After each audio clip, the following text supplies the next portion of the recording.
Alors, en l'occurrence, là, donc j'ai été sollicitée pour faire un timbre sur Lascaux. J'ai reçu des photos et j'avais ces petites bêtes-là à faire figurer. Donc, l'idée, c'était évidemment de surtout pas dénaturer le visuel de base, mais de l'adapter pour ma technologie qui s'appelle la taille douce, qui est bien particulière, qui consiste à répartir les couleurs d'une manière un peu spéciale, en les juxtaposant. Et 3 couleurs sur une plaque, 3 couleurs sur une autre, avec la superposition des deux, ça vient créer le visuel. Donc il faut avoir à l'esprit tous ces paramètres techniques liés à la technologie d'impression pour faire un bon visuel. Et après, quand j'ai fait ma dissociation, j'ai gravé directement sur des blocs en acier, qu'on appelle les poinçons, avec des outils, des burins, onglettes, échoppes. À la force du poignet, j'ai fait des ciselures dans le métal et j'ai reproduit le motif que je regarde dans le miroir, parce qu'on grave à l'envers et on grave en creux pour que ça apparaisse à l'endroit et en relief sur l'impression. Je vous montrer. Hop. Donc ça, c'est l'image de ce que j'ai gravé. Voilà. Donc quand on grave, on conçoit en noir et blanc, mais comme on a conçu la maquette en couleur, c'est ce qu'on soumet à l'imprimeur pour qu'après, il organise les couleurs sur les viroles d'impression.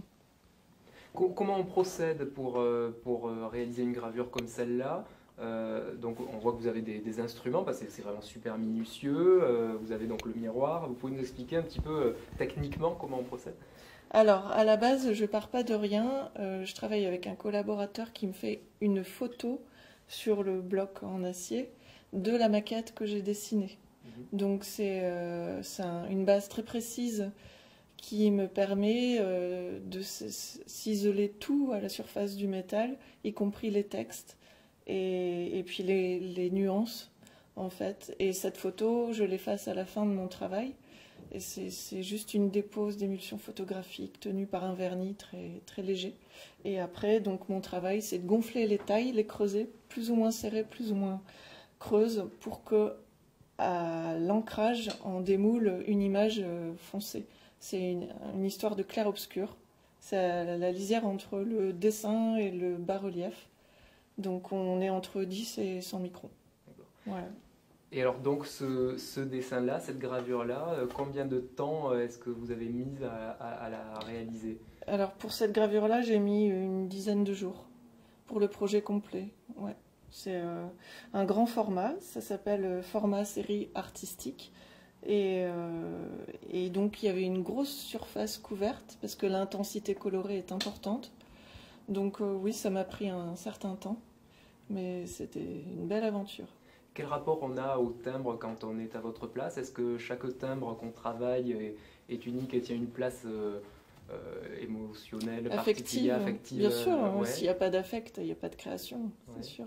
Donc il y a de l'investissement et plus le travail est complet, mieux c'est. C'est-à-dire que quand on est à l'origine du dessin ou à l'origine de toute la gamme de produits dérivés, c'est d'autant plus fort, évidemment.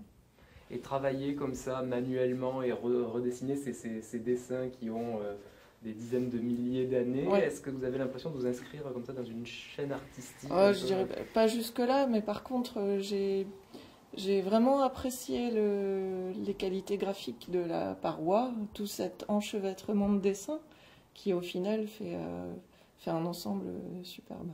Et vous avez conscience que vous refaites un petit peu les mêmes gestes en Oui, fait qui c'est ont vrai. été faits il y a... Je pense que la Poste en fait a choisi aussi cette technologie bien particulière pour coller au sujet, pour être en pleine cohérence avec le sujet aussi.